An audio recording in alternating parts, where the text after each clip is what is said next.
Isang nakabibinging lagabog ng bakal na yumuyupi ang pumunit sa monotonong tunog ng ulan. Sinundan niyo ng saglit na katahimikan na mas nakakakilabot pa kaysa sa mismong ingay. Napahawak si Amalia Reyes, Olia para sa mga kaibigan, sa kanyang dibdib. Biglang huminto ang sinasakyan niyang jeep at ang lahat ng pasahero ay napasigaw sa gulat. Sa labas ng bintana, sa gitna ng walang tigil na buhos ng ulan at panakanakang pagkidlat, isang kotse ang umuusok, baluktot at wasak na parang isang nilamukos na lata. Diyos ko po, bulong ng isang matandang babae sa tabi niya, nagkukrus. Ngunit para kay Leah, hindi dasal ang unang pumasok sa isip niya. Isang utos ang umalinggaw sa kanyang utak, isang instinto na hinubog ng ilang taon ng pagsisilbi bilang nurse sa St. Jude Medical Center. May tao sa loob. Bago pa man niya mapigilan ang sarili, bumaba na siya ng jeep. Hindi niya ininda ang malakas na buhos ng ulan na agad bumasa sa kanyang uniforme. Ang tanging naririnig niya ay ang mabilis na kabob ng kanyang puso at ang sarili niyang tinig na umuulit-ulit. This time, I won't fail. Hindi ako pwedeng mabigo. 3 taon na ang nakalipas mula nang huli niyang maramdaman ang ganitong klase ng kawalan ng pag-asa. Noong gabing iyon, hindi ulan ang bumubuhos, kundi ang sarili niyang mga luha. Ang gabing nawala ang ate niya, si Eliza. Ang gabing naramdaman niyang wala siyang nagawa. Isang pagkukulang na hanggang ngayon ay pasan-pasan niya. Pero ngayon may pagkakataon siya. Isang pagkakataong itama ang pakiramdam ng pagkatalo. Maingat siyang lumapit sa wasak na kotse. Amoy gasolina at sunog na goma. Binasag niya ang bintana sa driver's side gamit ang isang bakal na nakuha niya sa daan.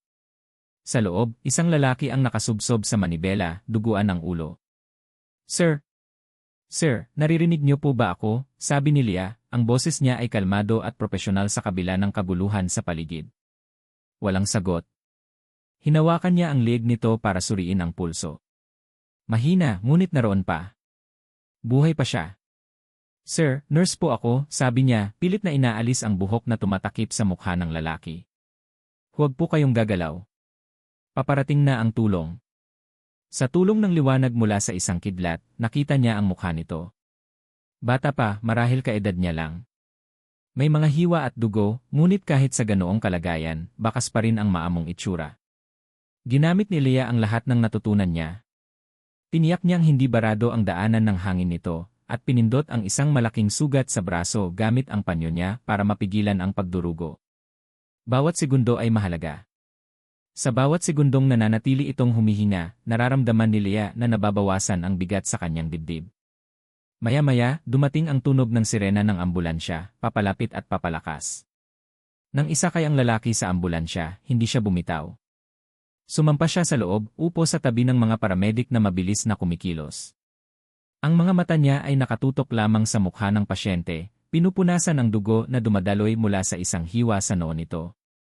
"E is dropping," sigaw ng isang paramedic. "Starting a new line," sagot ng isa pa. Naging pamilyar na ingay ang lahat sa paligid ni Leah. Ngunit sa pagkakataong ito, hindi siya parte ng mga nagliligtas na kamay. Isa lamang siyang manonood, isang estranghero na bigla na lang naging konektado sa buhay ng lalaking ito. Hinawakan niya ang kamay ng lalaki. Malamig ito at walang lakas. "Kailangan mong lumaban, sir," bulong niya, mas para sa sarili niya kaysa sa lalaki. "Huwag kang bibitaw." At sa gitna ng ingay ng sirena at ng mga boses na nagkakagulo, may ibinulong ang lalaki. Isang salita na halos hangin lang, pero para kay Leah, kasing lakas ito ng isang kulog. "Eliza Lee." Napatigil sa paghinga si Leah. Tama ba ang narinig niya? O guni-guni lang niya yon, isang multo mula sa nakaraan na pilit na isinisingit ang sarili sa kasalukuyan? Bago pa man niya maproseso ang lahat, nawalan na ulit ng malay ang lalaki. Pagdating sa St. Jude, ang emergency room ay isang pamilyar na kaguluhan. Mabilis na ibinaba ang stretcher at dinala ang lalaki sa loob. Nakatayo lang si Leah sa gilid, basang-basa sa ulan, habang pinapanood ang mga katrabaho niyang kumilos. Nakita niya si Tita Baby, isang mas matandang nurse na parang pangalawang ina na niya, na nag-aayos ng dextrose. Nang makita siya nito, nanlaki ang mga mata nito. "Leah! Diyos ko, anong nangyari sa'yo? Ikaw ba ang nag-report nito?" Tumango lang si Leah, nanginginig pa rin. Lumapit si Tita Baby at inakbayan siya. "Ang tapang mo, Leah. You're a hero." Kung hindi dahil sa'yo, baka hindi na umabot yan dito. Ngunit sa halip na gumaan ang pakiramdam, lalong bumigat ang dibdib ni Leah. Hindi siya hero. Nabigo siyang maging hero para sa taong pinakamahalaga sa kanya. Trabaho lang po, tita, mahinang sagot niya. Ginawa ko lang ang dapat gawin. Hay nako, bata ka, sabi ni tita baby, pinisil ang balikat niya. Pumunta ka na sa locker room at magpalit ka, magkakasakit ka niyan. Kami na ang bahala dito. Sumunod si Leah, ngunit hindi siya umuwi. Pagkatapos magpalit ng tuyong damit, naupo siya sa waiting area. Lumipas ang 1, 2, 3 oras. Ang bawat tiktak ng orasan sa pader ay parang isang martilyo na pumupukpok sa kanyang sentido. Hinihintay niya ang balita, tulad ng paghihintay niya ng balita tungkol kay Eliza noon. Isang balita na hindi na dumating. Sa wakas, lumabas ang isang doktor mula sa emergency room, mukhang pagod ngunit may bahagyang ngiti. Si E. Ramirez. Lumapit ito sa kanya. Leah, sabi ng doktor. I heard what you did. You saved his life. Napatingin si Leah, puno ng pag-asa. Kamusta po siya, Dos? He's stable. Nalagpasan na niya ang panganib. May tama ang ulo niya pero he'll live. Utang niya sa iyo ang buhay niya. Nakahinga ng maluwag si Leah. Isang ngiti ang unti-unting sumilay sa kanyang mga labi. Sa wakas, isang tagumpay. Isang buhay na hindi nawala. Pero pagpapatuloy ng doktor at ang ngiti ni Leah ay agad na naglaho. Because of the head trauma, he's suffering from temporary amnesia. Hindi niya maalala kung sino siya o kung saan siya galing. Walang anumang identification sa kanya. Ano po nang ibig niyong sabihin? He has no memory. Wala. Blanco, malungkot na sabi ni E. Ramirez. Huminga ito ng malalim bago nagsalita ulit at ang mga susunod nitong salita ang yumanig sa mundo ni Leah. Isa lang ang paulit-ulit niyang binabanggit mula nang magkamalay siya kanina. Isang pangalan na hinahanap niya. Tumingin ang doktor sa mga mata ni Leah, may halong pagtataka. Leah. Ang pangalan niya. Hindi Eliza. Paulit-ulit na umalinggaw sa isip ni Leah ang sinabi ni E. Ramirez habang nakatayo siya sa labas ng pinto ng private room kung saan inilipat ang pasyente. Sa loob ng ilang oras, ang pagtawag nito sa pangalan ng kanyang yumaong kapatid ay tila isang masamang pangitain. Ngunit ngayon, ang katotohanang ang pangalan niya ang hinahanap nito ay nagbura sa lahat ng iyon. Pinalitan nito ang kaba ng isang kakaibang pakiramdam, isang halo ng responsibilidad at kagalakan. Ako ang naaalala niya. Sa lahat ng tao sa mundo, ako lang. Ibinabaon niya sa pinakamalalim na sulok ng kanyang isipan ang alaala ng pagbanggit nito sa pangalan ni Eliza. Siguro, nagkamali lang ako ng dinig sa ambulansya, sabi niya sa sarili, isang kasinungalingan na handa niyang paniwalaan. Sa gitna ng gulo, sa lakas ng ulan, imposible. Ang pangalan ko ang tinawag niya. Ako. Huminga siya ng malalim bago marahang itinulak ang pinto. Nakahiga sa kama ang lalaki, nakatingin sa kisame. Mas maayos na ang itsura niya ngayon. Ang mga benda sa kanyang ulo at braso ay malinis. Ang mga galos sa kanyang mukha ay nagsisimula ng maghilom. Sa liwanag ng umaga na pumapasok mula sa bintana, mas lalo pang lumitaw ang maamo nitong mukha. Para siyang isang arkanghel na nahulog mula sa langit. Nang marinig niya ang pagbukas ng pinto, dahan-dahan itong lumingon. At sa sandaling nagtama ang kanilang mga mata, naramdaman ni Leah ang paghinto ng kanyang paghinga. Ang mga mata nito, puno ng kalituhan, puno ng sakit, ngunit nang makita siya, biglang nagkaroon ng liwanag. Isang liwanag ng pagkilala. Isang liwanag na parabang isang naliligaw na bata na sa wakas ay natagpuan ang kanyang ina. Leah E. Halos pabulong na sabi ng lalaki. Ang boses nito ay mahina at medyo paos, ngunit ang pangalan niya ay malinaw. Lumapit si Leah, isang maliit na ngiti ang namuo sa kanyang mga labi. Ako nga. Kamusta ang pakiramdam mo? Nalilito, pag-amin nito, hindi inaalis ang tingin sa kanya. Sabi ng doktor na aksidente daw ako. At wala akong maalala. Tumingin ito sa sarili nitong mga kamay na parang mga bagay na bago sa kanya. Pero ikaw ang naalala ko. Ang mukha mo ang una kong nakita. Ikaw ang nagligtas sa akin, di ba? Tumango si Leah. Nasa tamang lugar lang ako sa tamang oras. Hindi, umiling ito. You were really angel in the storm. Isang anghel sa gitna ng unos. Ang mga salitang iyon ay tumagos sa puso ni Leah.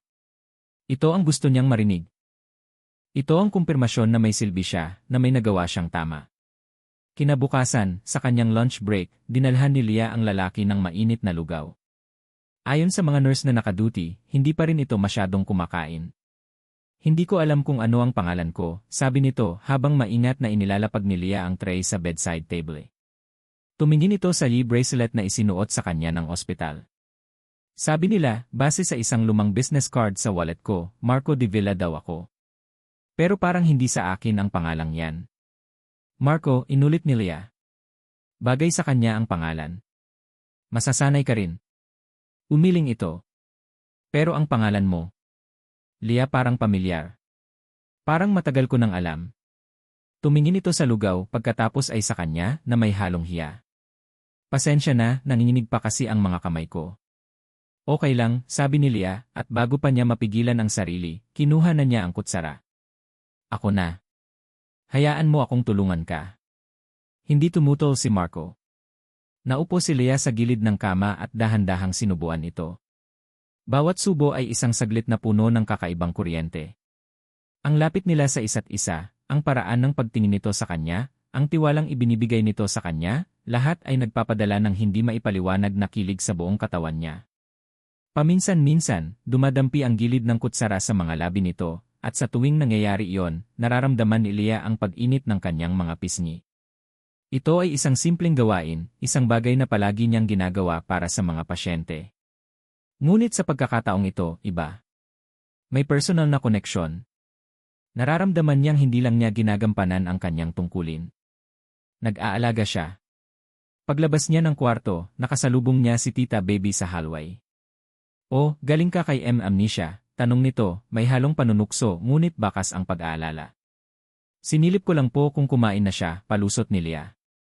Sumimangot si Tita Baby at hinila siya palayo sa pinto. Leah, anak, sabi nito sa maseryosong tono. Alam kong mabuti ang puso mo. Pero mag-ingat ka. Masyado kang napapalapit sa pasyenteng yan. Huwag mong kalimutan, trabaho lang to. Pero, tita, wala siyang pamilya.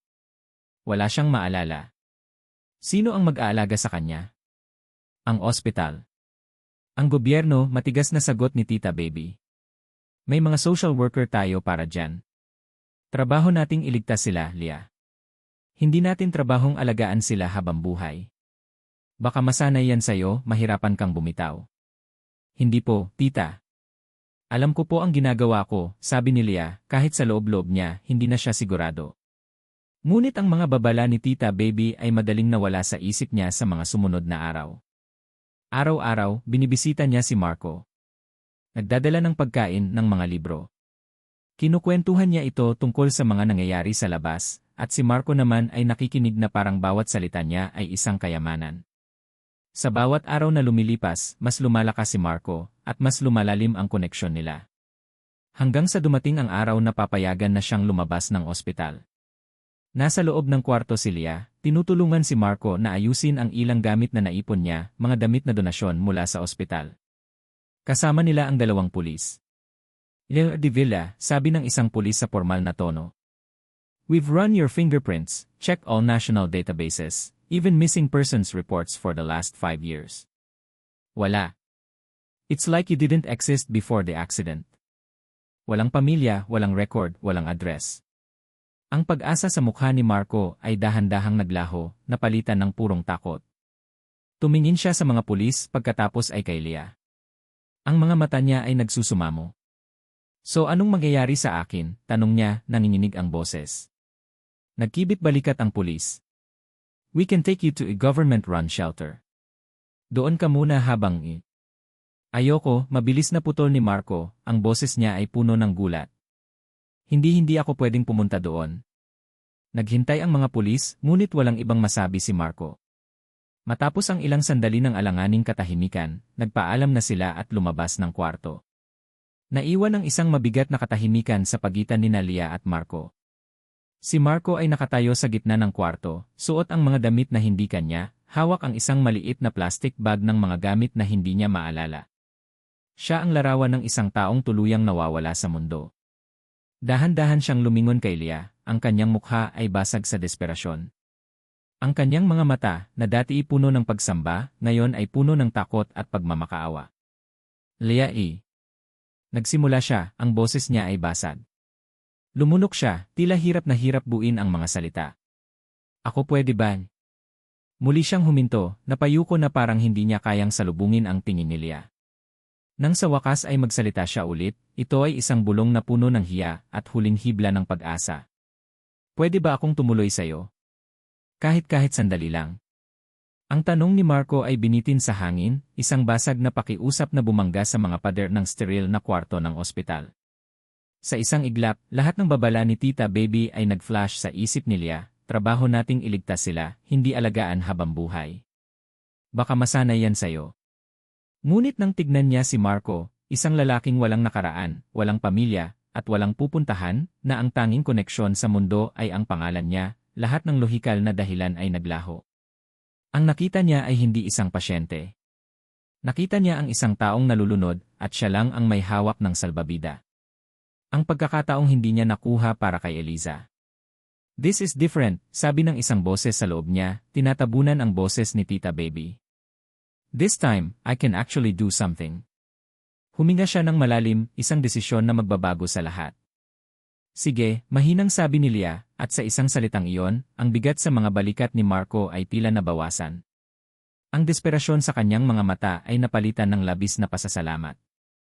Sa akin ka muna tumuloy. Hanggang sa makaalala ka ulit. Ang biyahe pa uwi ay puno ng isang kakaibang katahimikan. Si Marco ay nakaupo sa passenger seat, ang mga mata niya ay parang sa isang bata na ngayon lang nakakita ng mundo. Pinagmamasdan ang bawat gusali, bawat puno, bawat taong naglalakad na parabang mga dayuhan sa kanya. Si Leah naman ay mahigpit ang hawak sa manibela, ang puso niya ay pinaghalong kaba at pananabik. Pagpasok nila sa maliit niyang apartment, inilibot ni Marco ang kanyang paningin. Simple lang ang lugar, malinis at maayos, ngunit bakas ang 3 taon ng kalungkutan. May 2 kwarto. Ang isa ay kay Leah at ang isa ay nakasara. Dito ka muna sa sala, sabi ni Leah, medyo nahiya. Pasensya na, hindi kalakihan ang apartment ko. Hindi, mabilis na sagot ni Marco, isang malambing na ngiti ang sumilay sa kanyang labi. It's perfect. Salamat, Leah. Sobrang salamat. Ang mga sumunod na araw ay parang isang panaginip. Isang panaginip na matagal nang hinahangad ni Leah. Nagising siya sa unang umaga sa amoy ng kape at sinangag. Nakita niya si Marco sa kusina, suot ang isang lumang apron na naiwan ng nanay niya, kumikilos na parabang matagal na itong nakatira doon. Good morning, bati nito, ang ngiti ay abot sa mga mata. Pinakialaman ko na ang ref mo. Sana okay lang. At naging ganoon ang kanilang routine. Sa umaga, si Marco ang naghahanda ng almusal.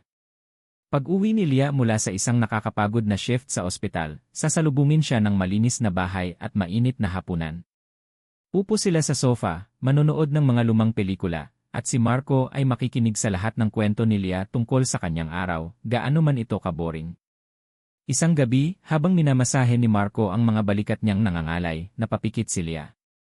Ganito pala ang pakiramdam. Ganito pala ang pakiramdam na may nag-aalaga. Sa loob ng 3 taon, ang apartment na ito ay naging tahimik at malungkot. Ngayon, may buhay. May tawanan.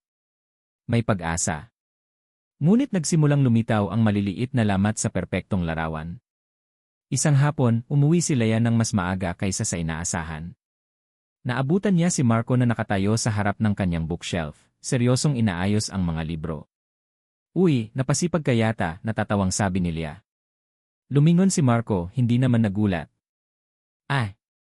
Medyo magulo kasi kanina, naisip ko lang ayusin para mas madaling hanapin.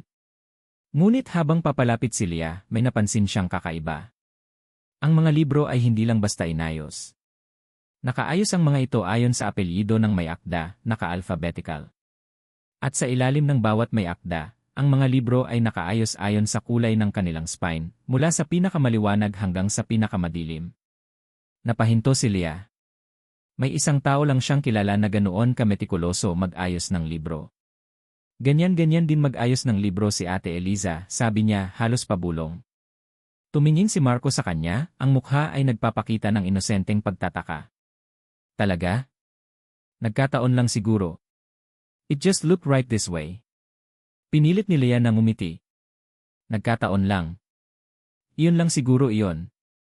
Marahil hindi naman ganoon kaunike ang sistema ni Eliza. Ipinilig niya ang ulo, pilit na iwinawaksi ang maliit na tinik ng pagdududa. Makalipas ang ilang araw, dumating si Marco na may dalang maliit na paper bag. May nakita ako para sayo, sabi nito, ang mga mata ay nagniningning sa pananabik. Inabot niya kay Leah ang isang silver na hair clip. Isang paru-paro na may maliliit na kumikinang na bato. Napahigpit ang hawak ni Leah dito. Hindi lang ito kamukha ng paborito ni Eliza. Ito ang eksaktong disenyo na kinokolekta ng ate niya. Mayroon siyang ganito sa kulay ginto, rosas, at asul. Ang silver lang ang hindi niya mahanap. Tumingala siya kay Marco, ang puso niya ay nagsisimulang kumaba. Marco, saan mo ito nakuha? Diyan lang sa palengke, sagot nito, kaswal. Nang makita ko, naisip ko agad, bagay ito kay Leah. I had a feeling. Isang pakiramdam. Paborito to ng ate ko, mahinang sabi ni Leah, hindi maalis ang tingin sa kumikinang na paru-paro. Talaga? Ang galing naman, sabi ni Marco, ang ngiti ay kasing inosente pa rin ng dati. Kung ganoon, para na ring si Eliza ang nagbigay sa'yo niyan. Hindi na nakasagot si Leah.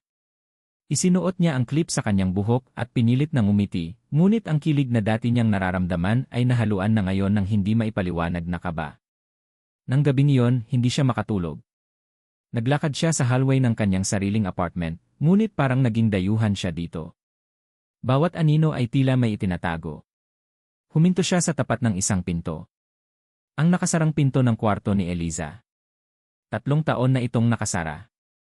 3 taon nang hindi niya ito pinapasok. Isang sagradong lugar. Isang alaala na ayaw niyang gambalain. Pero ngayon, habang nakatayo siya sa harap nito, ibang pakiramdam ang nanaig. Isang malamig na kilabot ang gumapang sa kanyang batok. Ang pinto ay hindi na lang simbolo ng kalungkutan. Para na itong isang pader na nagtatago ng isang malaking lihim. Bumalik siya sa kanyang kwarto, pilit na pinapakalma ang sarili. Praning ka lang, Leah. Pagod ka lang. Humiga siya sa kama at kinuha ang kanyang cellphone mula sa bedside table, nagbabaka sakaling may makitang makalilibang sa kanya. Habang nag-scroll siya, biglang nag-vibrate ang phone. Isang text message. Mula sa isang unknown number. Kinunutan niya ng noo at binuksan ito. Isang maikling pangungusap lang ang nakasulat, mga salitang tila tumalon mula sa screen at sumaksak sa kanyang puso. Umalis ka habang kaya mo pa. Napatayo si Leah, ang puso niya ay bumibilis. Sinubukan niyang i-type ang sino to, ngunit bago pa man niya masend, biglang namatay ang screen ng kanyang cellphone. Itim. Walang ilaw. Walang buhay. Pinindot niya ang power button, paulit-ulit, pero wala. Sinaksak niya ang charger, pero wala pa ring reaksyon. Para itong isang piraso ng salamin na bigla na lang namatay. Naiwan siyang nakatitig sa itim na screen, hawak ang isang babala na hindi niya alam kung saan nanggaling, at ang isang takot na unti-unti nang lumalamon sa pag-asang kanyang itinayo. Umalis ka habang kaya mo pa. Ang babala ay nanatiling nakatatak sa isip ni Leah, kahit na ang cellphone niya ay isa na lang malamig at walang buhay na piraso ng salamin sa kanyang kamay. Sinubukan niyang isaksak ulit sa ibang saksakan, pinalitan ng charger, pero wala. Patay na ito. Ang tiempo ay masyadong perpekto para maging isang simpleng sira lang. Ang mensahe, at ang biglaang pagkamatay ng cellphone niya, ay parang isang pinagplanuhang pananabotahe. Kinabukasan, kumilos si Leah na may dalang bigat at takot. Ang bawat ngiti ni Marco, bawat alok nito ng kape, bawat tanong na, kamusta ang tulog mo, ay tila may dalang ibang kahulugan. Pinilit niyang umiti pabalik, sumagot ng normal, ngunit ang mga mata niya ay palihim na nagmamasid, hinahanapan ng lamat ang perpektong maskara na suot nito. Pumasok siya sa kanyang kwarto para maghanda para sa trabaho. At doon, sa ibabaw ng kanyang lumang dresser, may isang bagay na hindi dapat nandoon. Napatigil siya. Ito ay isang maliit na kahon na gawa sa kahoy, may kupas ng mga ukit ng bulaklak. Ang music box ni Eliza. Ang paborito nitong bagay sa buong mundo, isang regalo mula sa kanilang ina bago ito pumanaw. At alam na alam ni Leah kung nasaan ang kahon na ito. O kung saan dapat ito naroroon. Matapos mawala si Eliza, hindi na niya kinayang marinig ang malungkot na himig nito. Maingat niya itong ibinalot sa isang lumang tela at itinago sa ilalim ng kanyang kama, sa loob ng isang kahon ng mga lumang gamit, kung saan hindi niya ito makikita. Ngayon, naroon ito, nakadisplay na parabang isa itong palamuti. Huminga siya ng malalim, pinipigilan ang panginginig ng kanyang boses. Lumabas siya ng kwarto at nakita si Marco na nagpupunas ng mesa sa sala. Marco, tawag niya, sinisikap na maging kalmado. Lumingon ito, may ngiti sa labi. Yes, Leia. Yung music box sa kwarto ko. Nakita mo ba? Ang ngiti ni Marco ay lalong lumawak, puno ng inosenteng pagmamalaki. Ah, yan ba? Naglilinis kasi ako kanina, naisip kong silipin ang ilalim ng kama mo, baka maalikabok. Nakita ko yan. Sayang naman kung nakatago lang. Ang ganda kaya. Napatulala si Leia. Nilinis niya ang ilalim ng kama ko. Pinakialaman niya ang mga personal kong gamit na nakatago. Ang ginawa nito ay hindi lang pagtulong. Ito ay pagpasok sa pinakapribado niyang espasyo. Ngunit ang paraan ng pagkakasabi nito ay napaka-inosente, napaka-helpful, na wala siyang masabi. Salamat, yun na lang ang lumabas sa bibig niya. Nang gabing iyon, habang naghuhugas sila ng pinggan, isa pang piraso ng yelo ang dumula sa kanyang likuran. Tahimik na nagsimulang mag-hum si Marco, isang simpleng melodya na isinasabay niya sa pagpupunas ng mga plato. Agad nabitawan ni Leia ang basong hawak niya. Mabuti na lang at sa loob ito ng lababo bumagsak. Kilalang-kilala niya ang himig na iyon. Hindi iyon isang sikat na kanta. Ito ang Oyai, ang lulabi na kinakanta ng nanay nila para lang sa kanilang dalawa ni Eliza noong mga bata pa sila. Isang kantang namatay kasama ng kanilang ina. Imposibleng may ibang nakakaalam nito. Saan mo narinig yan? Tanong ni Leia, nanginginig ang boses. Huminto si Marco sa paghum at tumingin sa kanya, bahagyang nakakunot ang noo.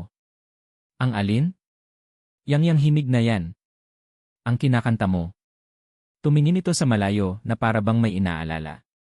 Pagkatapos ay nagkibit balikat ito at mumiti. Hindi ko alam. Bigla na lang pumasok sa isip ko. Familiar, no? Hindi na nakasagot si Leia. Ang mga nagkataon ay napakarami na para maging aksidente pa.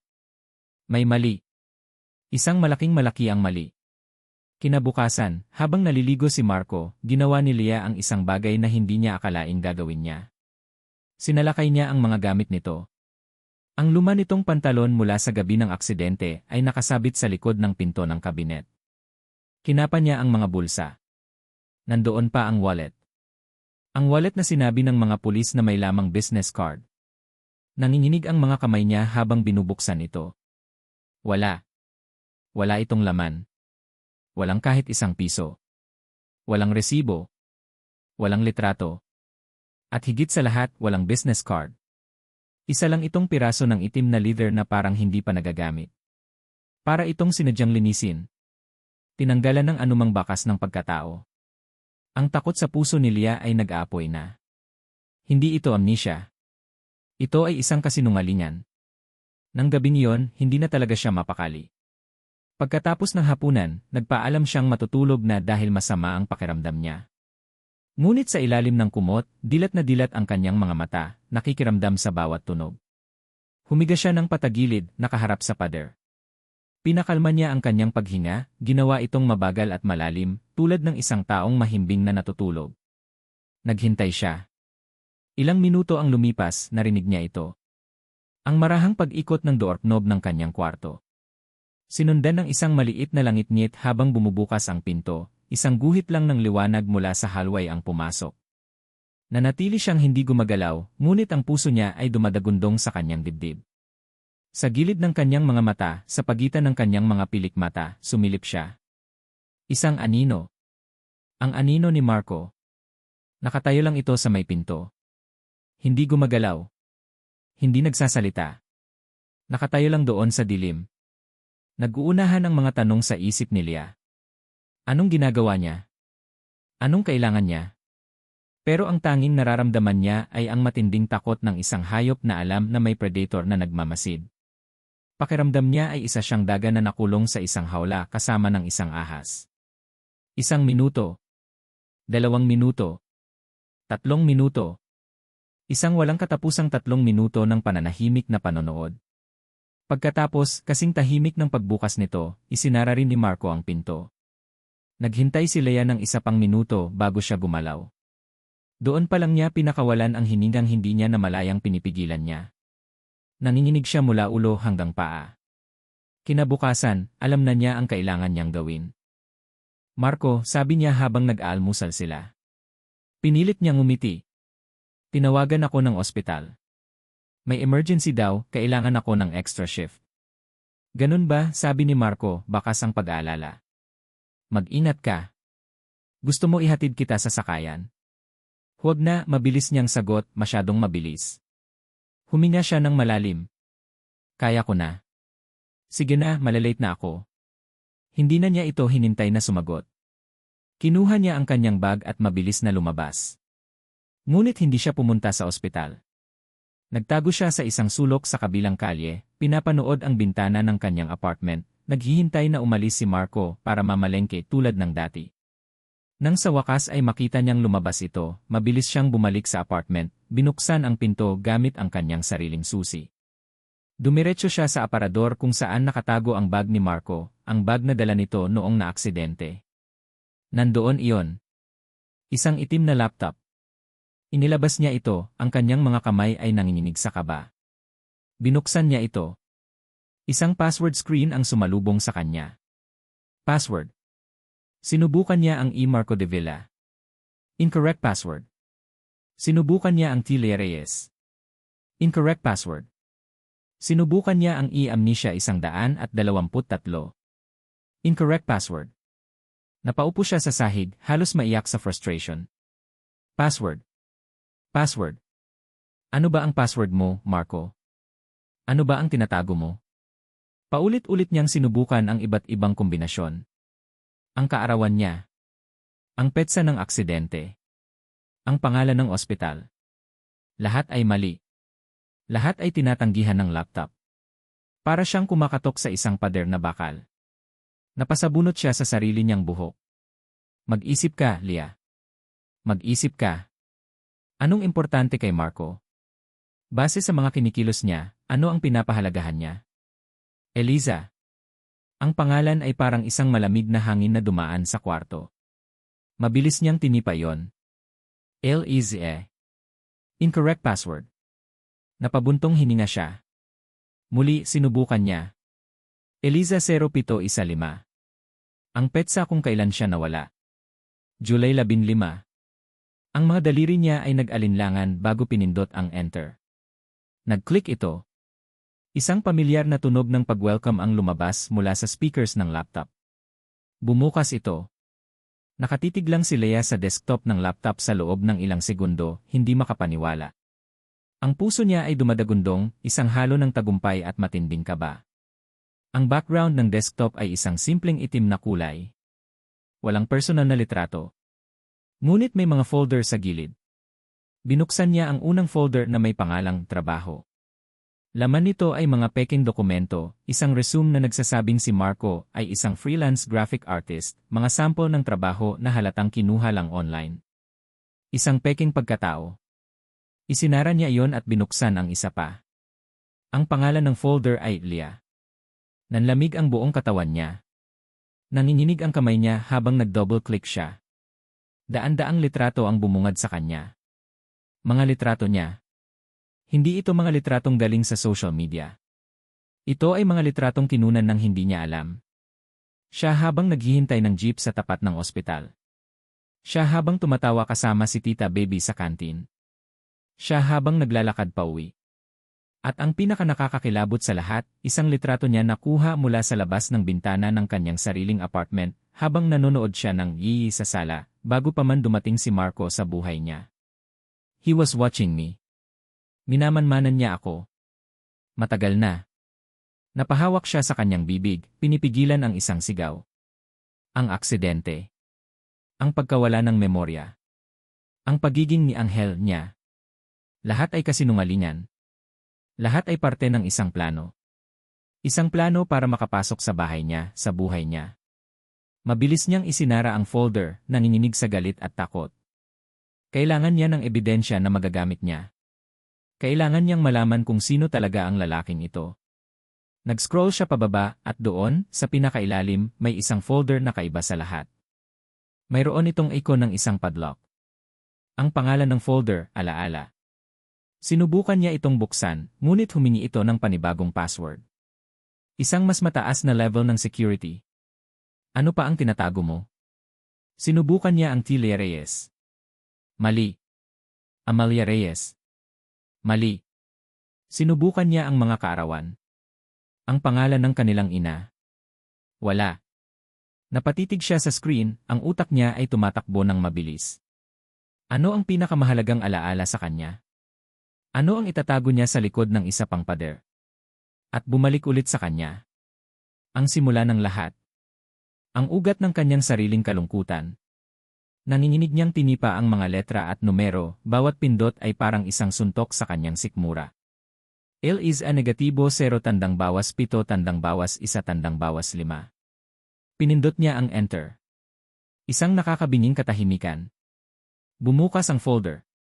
Hindi tulad ng Iliad folder na puno ng mga files, ang alaala folder ay mayroon lang isang laman. Isang nag-iisang image file. Ang pangalan ng file, Tayo, JPEG. Tayo. Yes. Huminto ang paghinga ni Leah. Pakiramdam niya ay tumigil din ang pag-ikot ng mundo. Dahan-dahan niyang ginalaw ang cursor, ang maliit na arrow ay nanginginig sa screen. Nag-double-click siya. Nag-load ang litrato. Unang tingin para itong isang masayang alaala. Si Marco, nakangiti ng malapad, nakayakap sa isang babae. At ang babae, nakangiti rin ay ang kanyang ate. Si Eliza. Nakatayo sila sa isang parke, may mga puno sa likod nila.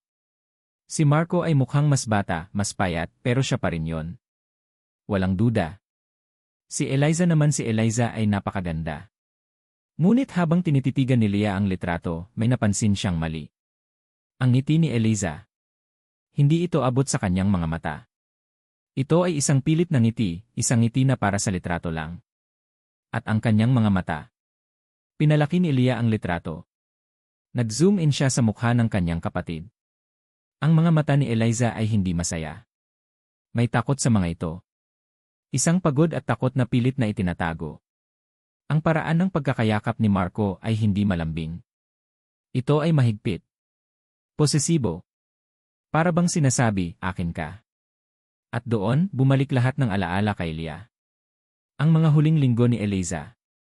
Ang bigla nitong pagiging tahimik. Ang mga palusot nito kapag tinatanong niya kung may problema. Ang mga biglaang pagkansela ng kanilang mga lakad. Pagod lang ako, Leah, sabi nito noon. Stress lang sa trabaho. Ngayon, sa harap ng litratong ito, naintindihan na ni Leah. Hindi trabaho ang problema. Ang lalaking ito ang problema. At habang ang katotohanan ay parang lason na kumakalat sa kanyang mga ugat, may isa pang detalye na napansin niya. Isang detalye na nagpatigil sa pagtibok ng kanyang puso. Ang suot ni Eliza. Isang simpleng dilaw na bestida na may maliliit na puting bulaklak. Ito ang bestidang suot ni Eliza noong huling araw na nakita siya ni Leah. Ang huling araw bago ito naglaho na parang bula. Ang litratong ito ay kinunan sa mismong araw na nawala ang kanyang kapatid. Isang tunog ang pumunit sa katahimikan. Ang tunog ng isang susi na ipinapasok sa susya ng pinto ng apartment. Click! Ang tunog ng pagpihit ng doorknob. Napatingin si Leah mula sa laptop papunta sa pinto ng kanyang kwarto. Diyos ko, umuwi na siya. Umuwi siya ng maaga. Nataranta siya. Mabilis niyang sinubukan isara ang laptop. Ang kanyang mga daliri ay hindi sumusunod, nanginginig. Pinindot niya ang dash sa bintana ng litrato pero naghang ang cursor. Ayaw sumara.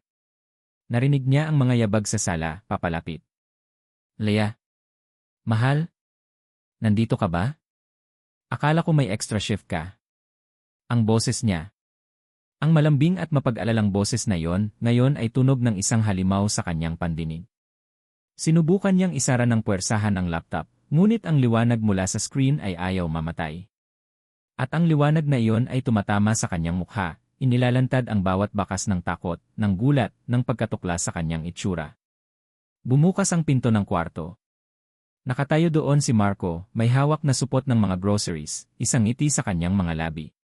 Ngunit ang ngiti niya ay unti-unting naglaho nang makita niya si Leah na nakaupo sa sahig, ang laptop ay bukas sa kanyang harapan, at ang liwanag mula sa litrato nila ni Eliza ay nagpipinta ng sindak sa mukha nito.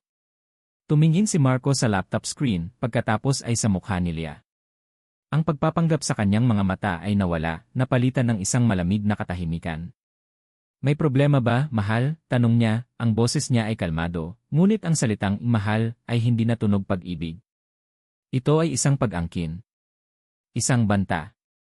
Ang tanong ni Marco na may problema ba, mahal, ay binitin sa hangin, mabigat at puno ng panganib. Ang salitang imahal ay hindi na naglalaman ng lambing, isa na itong kadena na pumupulupot sa lig ni Leah. Nakatitig lang si Leah sa kanya, ang takot ay parang yelo na nanunuot sa kanyang mga buto. Hindi na niya kayang magpanggap. Ang ebidensya ay nasa pagitan nilang dalawa, nagliliwanag mula sa screen ng laptop. Dahan-dahang lumakad si Marco papasok sa kwarto. Ibinaba niya ang supot ng groceries sa sahig. Ang tunog ng mga dilata na marahang bumabagsak sa loob ng supot ay ang tanging ingay na bumasag sa nakabibinging katahimikan. Nilapitan niya ang laptop. Sa isang kalmadong kilos, isinara niya ito. Ang biglaang pagkawala ng liwanag ay nag-iwan sa kwarto na mas madilim, mas nakakakulong. Akala ko ba may trabaho ka? Tanong ulit ni Marco, ang boses niya ay walang emosyon. Hindi na ito ang boses ng isang kawawang lalaking nawalan ng alaala. Ito ang boses ng isang taong may kontrol. Sino ka? Iyon lang ang nagawang itanong ni Leah, ang boses niya ay basag at nanginginig. Sino ka talaga? Hindi sumagot si Marco. Sa halip, umupo siya sa gilid ng kama ni Leah, ilang talampakan lang ang layo mula sa kanya, ngunit pakiramdam niya ay nasa kabilang dulo na ito ng mundo. Si Eliza, nagsimula si Marco, at sa pagbanggit niya ng pangalan, isang kislap ng kakaibang emosyon ang dumaan sa kanyang mga mata, isang halo ng pagsamba at sama ng loob. Minahal ko siya. Sobra. Sinungaling, sigaw ni Leah, biglang nakahanap ng lakas mula sa galit. Nakita ko ang litrato. Takot siya sa'yo. Isang malamig na ngiti ang sumilay sa labi ni Marco. Hindi niya naiintindihan ang pagmamahal ko. Masyado siyang mahina. Akala niya kapag nagmahal ka, dapat malaya ka. Hindi niya alam na ang tunay na pag-ibig ay pag-aari. Napatayo si Leah, ang buong katawan niya ay nanginginig sa galit. Baliw ka. Anong ginawa mo sa kanya? Nasaan siya? Umalis siya, sabi ni Marco, ang tono niya ay parang isang amang nagkukwento ng isang nakakadismayang anak. Pinlano niyang iwan ako. Ako, na ibinigay ang lahat para sa kanya. Iiwan niya lang ako na parang basura. Tumingin si Marco kay Leah, at sa pagkakataong ito, ang malamig niyang mga mata ay nag-init. Pero ikaw, bulong niya. Ikaw, iba ka.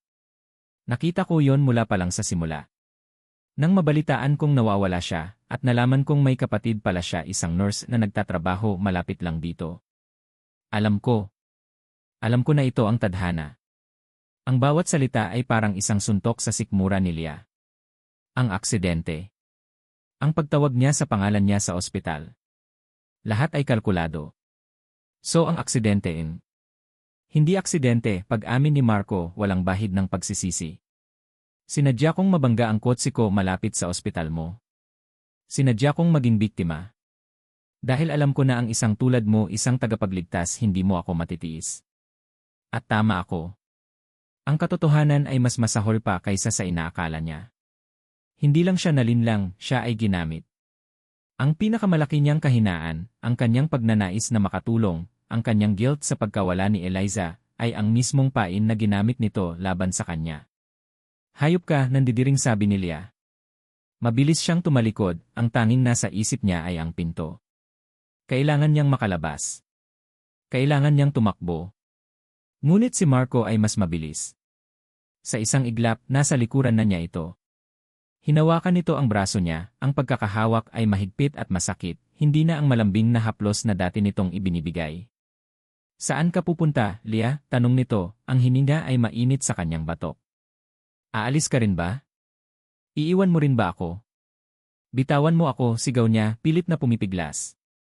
Nagpumilit siyang makawala, ngunit ang lakas nito ay doble sa kanya. Itinulak siya nito pabalik at napaupo siya ng malakas sa kama. Lumakad ito papunta sa pinto ng kwarto. Inabot nito ang kanyang cellphone na nakapatong sa mesa, ang cellphone na bigla na lang namatay. Tinitigan niya ito. Alam mo, madali lang naman sirain ang mga to, isang maliit na software lang, mukha na siyang patay, sabi nito, bago ibato ang cellphone sa pader. Ang tunog ng nabasag na screen ay umalinggaw sa kwarto. Pagkatapos, kinuha nito ang susi na nakasabit sa pinto, lumabas, at nilock ang pinto mula sa labas. Narinig ni Leah ang dalawang sunod-sunod na pag-click ng lock. Bumalik ito sa harap niya, ang mga mata ay nag-aapoy sa isang nakakatakot na kalmado. Tatapusin na natin ang pagpapanggap, sabi ni Marco, ang boses niya ay mababa at pinal. Wala nang amnesia. Wala nang biktima. Lumuhod ito sa harap niya, kaya't magkalebel na ang kanilang mga mukha. Hinawakan nito ang kanyang baba, pilit na itinaas ang kanyang mukha para magtama ang kanilang mga mata. Ang kanyang mga daliri ay malamig at matigas na parang bakal. Ikaw at ako, Leah, bulong nito. Magsisimula tayo ulit. Pero sa pagkakataong ito, gagawin natin ng tama. Itatama natin ang mga pagkakamali ni Eliza. Napuno ng luha ang mga mata ni Leah, isang halo ng galit at purong takot. Hindi ako si Eliza. Isang anino ng galit ang dumaan sa mukha ni Marco. Humigpit ang hawak nito sa kanyang panga. You will be. Tuturuan kita. Bumangon ito at tinalikuran siya, lumakad papunta sa bintana na parabang pag-aari nito ang kwarto, ang bahay, at ang buhay niya. Naiwan si Leah na nakaupo sa kama, nakakulong sa sarili niyang kwarto, sa sarili niyang bahay. Ang lugar na dati niyang kanlungan ay isa na ngayong kulungan. Ang lalaking inakala niyang isang anghel ay isa palang demonyo na matagal nang nag-aabang sa dilim. Sinubukan niyang sumigaw, ngunit walang boses na lumabas. Ang kanyang lalamunan ay tila sinakal ng takot.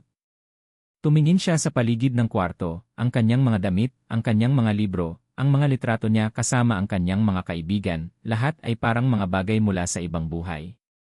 Isang buhay na ninakaw sa kanya. Napatingin siya sa pinto. Ang nakalock na pinto.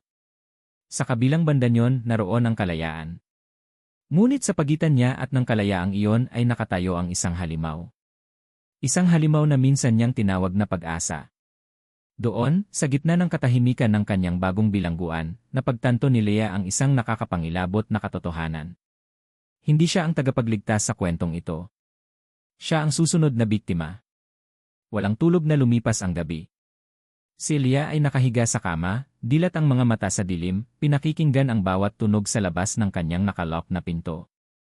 Ang bawat kaluskos, bawat yabag, bawat pag-ubo ni Marco sa sala ay nagpapadala ng alon ng takot sa kanyang buong katawan. Ang kanyang kwarto, na dati ay kanyang santuwaryo, ay isa na ngayong selda. At siya ay isang preso. Kinaumagahan, ginising siya ng amoy ng kape at pritong itlog. Dahan-dahan siyang bumangon, ang bawat galaw ay maingat. Narinig niya ang pag-click ng lock at bumukas ang pinto. Nakatayo doon si Marco, may dalang isang tray ng almusal. Nakangiti ito na parabang isa itong normal na umaga. Na parabang hindi siya nito ikinulong kagabi. Good morning, mahal, bati nito, ang boses ay puno ng sigla. I made you breakfast. Ang pagkain ay mukhang masarap, ngunit sa paningin ni Leah, para itong lason. Naupo siya sa gilid ng kama. Sa sandaling iyon, alam niya ang kailangan niyang gawin. Ang pagsigaw at pagwawala ay hindi gagana. Ang paglaban ay hahantong lang sa karahasan. Kung gusto niyang mabuhay, kung gusto niyang malaman ang katotohanan tungkol kay Eliza, kailangan niyang magpanggap. Kailangan niyang laruin ang kanyang laro.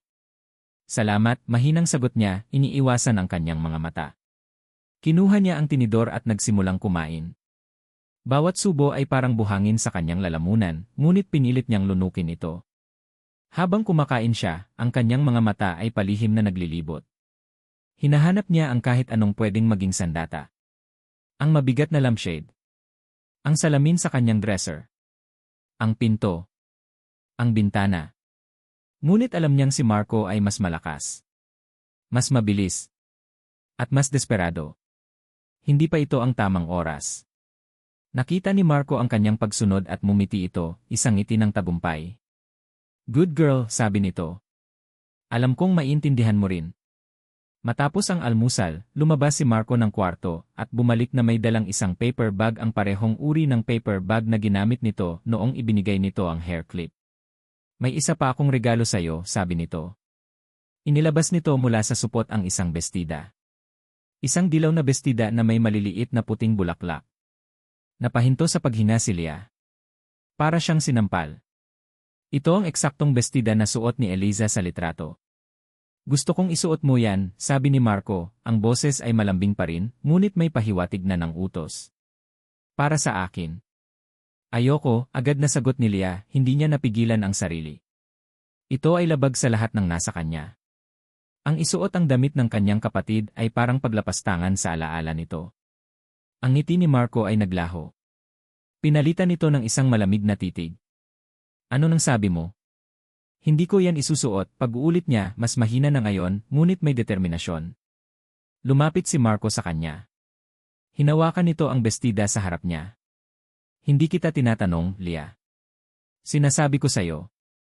Tumingin ito sa kanyang mga mata, at ngayon, wala nang pagpapanggap. Puro na lang pagbabanta. Isusuot mo yan. Alam ni Leah na wala siyang pagpipilian. Ang pagtanggi ay mag-udyok lang sa galit nito. Tumango siya, ang luha ay nagsisimulang mamuo sa kanyang mga mata. Tinalikuran niya ito at pumasok sa banyo dala ang bestida. Habang isinusuot niya ang damit, pakiramdam niya ay isinusuot niya ang balat ng isang patay. Ang tela ay malamig sa kanyang balat. Ito ay amoy aparador, amoy mga lumang alaala.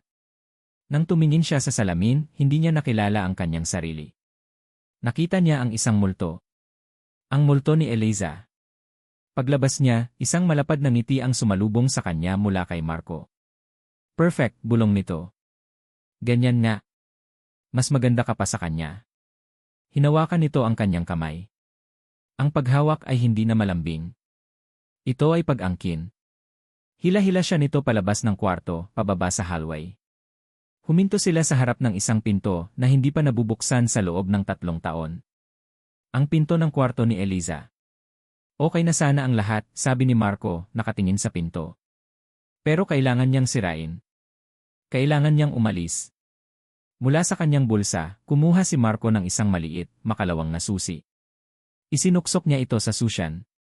Ang tunog ng pagpihit ng susi ay parang isang sigaw sa katahimikan ng apartment. Panahon na para bumalik ka sa kwarto mo, mahal, sabi ni Marco, at marahan niyang itinulak ang pinto. Inaasahan ni Leah na makakita ng isang kwartong puno ng alikabok at mga sapot ng gagamba. Isang lugar na nagyelo sa oras. Ngunit mali siya. Nang bumukas ang pinto, isang nakakakilabot na tanawin ang bumungad sa kanya. Ang kwarto ay malinis. Walang bahid ng alikabok. Ang kama ay maayos ang pagkakalalatag, na para bang may matutulog dito anumang oras. Ang mga libro sa bookshelf ay nakaayos ng perpekto, ayon sa apelyido ng may akda, at ayon sa kulay. Ang mga damit sa nakabukas na aparador ay nakahanay.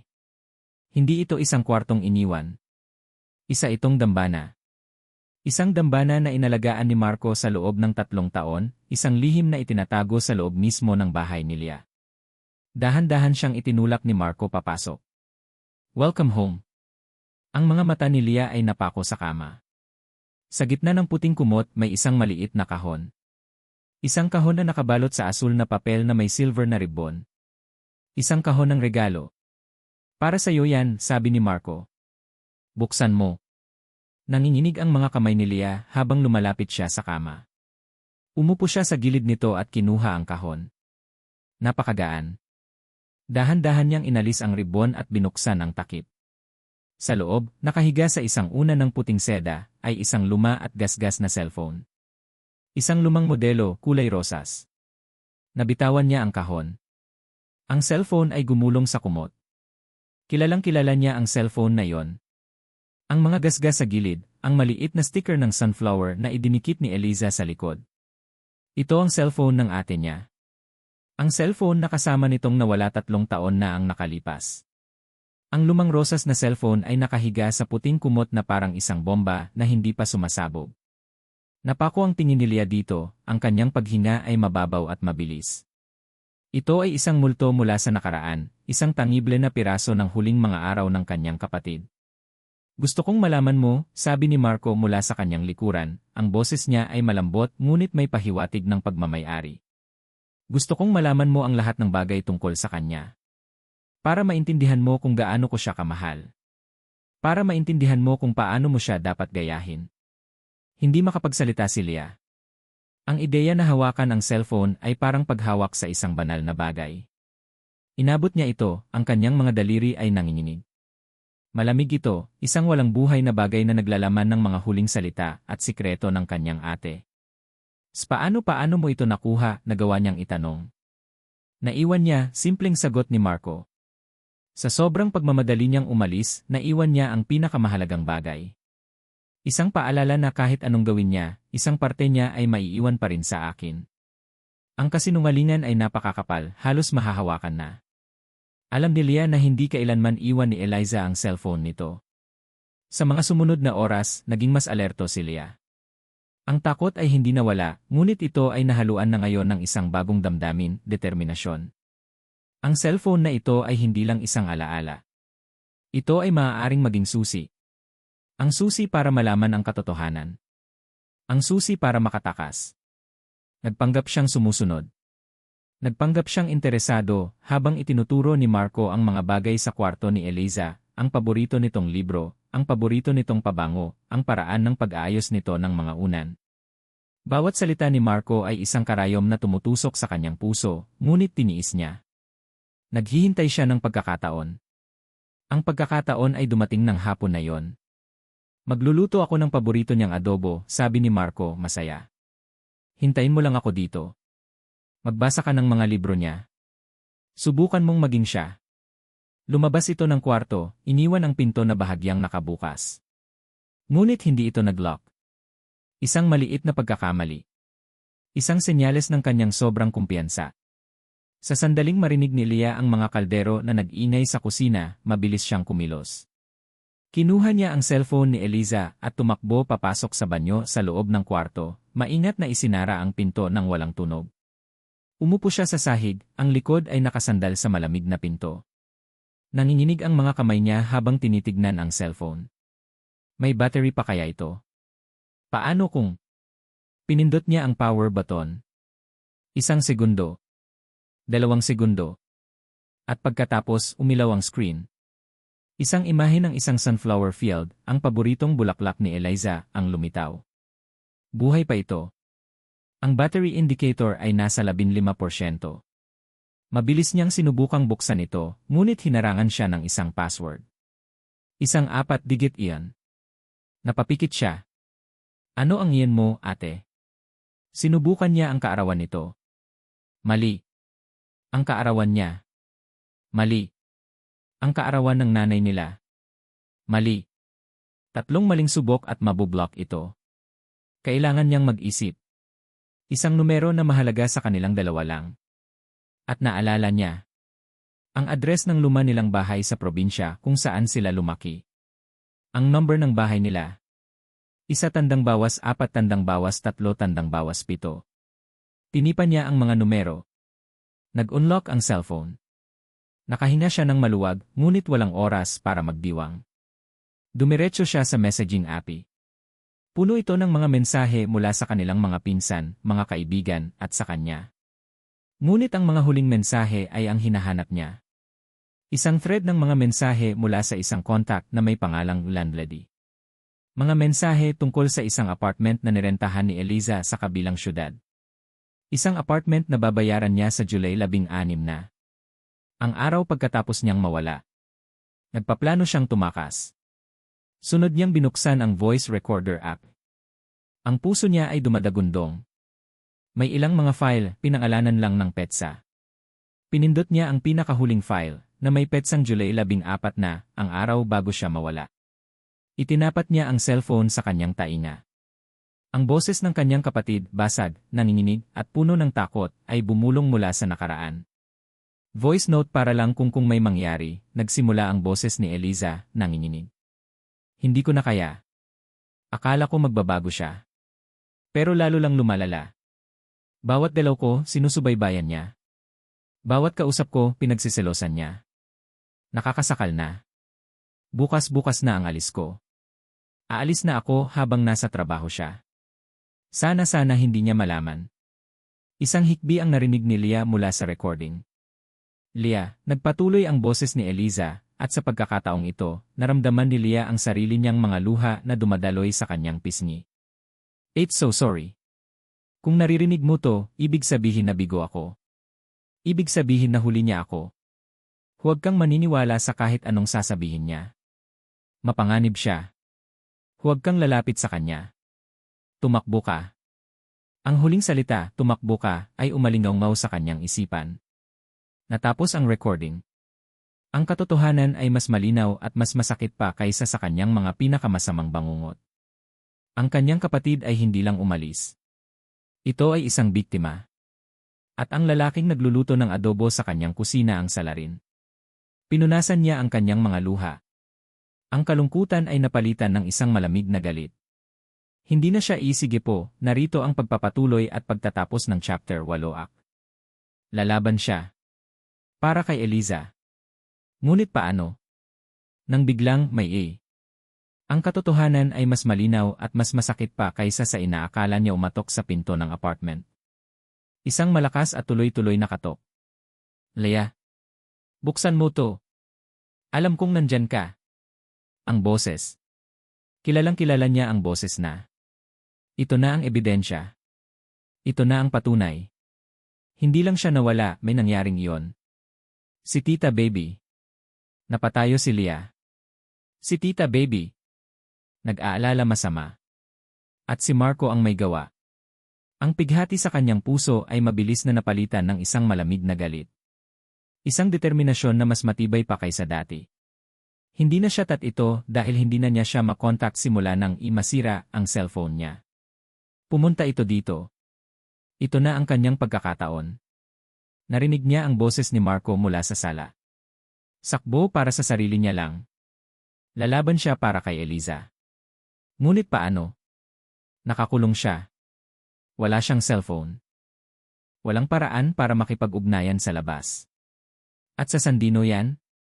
Si Tita Baby mo to, Marco. Nasaan si Leah? Bakit hindi siya sumaling iyon? Isang malakas na katok sa pinto ng apartment ang narinig niya, sapat na para asagot sa mga tawag ko sa landline. "Ah, tita. Pasok po kayo," marinig niya kahit nasa loob siya ng banyo. "Sino yan?" sigaw ni Marco mula sa kusarinig niyang sabi ni Marco, ang boses ay puno ng pekeng pagiging magiliw. Nina, halatang nagulat at nainis. Sinundan iyon ng isa pang malakas na katok at isa nga sa banyo lang po si Leah. Medyo masama po ang pakiramdam. Kailangan niyang pamilyar na boses ang sumigaw mula sa labas. Isang boses na nagbigay sa awa ng paraan. Kailangan niyang magpadala ng senyales. Tumingin siya sa paligid ng kanya nang bigla ang pag-asa. "Leah. Anak. Ako to, si Tita Baby Banyo." Walang bintana. Ang pinto ay ang tanging daan. Binuksan niya ang, "Buksan mo to. Alam kong nandyan ka." Si Tita Baby. Dahil hindi gripo ng shower ng napakalakas. Pagkatapos, gamit ang hawakan ng lumang toilet brush, sinim siya pumasok sa trabaho, dahil hindi siya matawagan, nag-alala ito. Pumunta ito ulan niyang pukpukin ang tubo sa ilalim ng lababo. "Leah. Leah. Leah. Pause dito." Narinig ni Leah ang mabilis na mga yabag ni Marco papunta sa pinto. "Isin, Leah. Leah. Leah. Pause, Leah. Leah. Leah." Silip niya ang mata niya sa maliit na siwang ng pinto ng banyo. Nakita niya si Marco na sa Morse code. Isang bagay na itinuro sa kanila sa first aid training. Isilip sa pifo ng pinto ng apartment. Ang kanyang katawan ay tensyonado. Ang kanyang mukang bagay na malamang ay hindi alam ni Marco, ngunit si Tita Baby, isang veteranang nurse, ay maaaring ay nagpapakita ng galit. "Leah. Narinig ko sa guard na pumasok ka sa makakilala." "Ano yung ingay na yon?" narinig niyang tanong ni apartment mo kaninang umaga. "Bakit hindi mo sinasagot ang mga tawag ko?" "Ayos ka lang ba?" patuloy na sigaw ni Tita Baby, ang boses ay puno ng pag-aalala. "Tita Baby. Naku, sira po yata ang tubo namin. Ipapatingin ko na lang po, ma'am." Alam ni Leah na ito na ang kanyang pagkakataon. Ang nag-iisa niyang pagkakataon. Kay Leah, mabilis na sagot ni Marco. "Gusto niyo po ng kape, tita?" Angan niyang makalabas. Kailangan niyang bigyan ng senyales si Tita Baby. Huwag, Tita Baby. Umalis ka na. Sigaw ng isip ni Leah.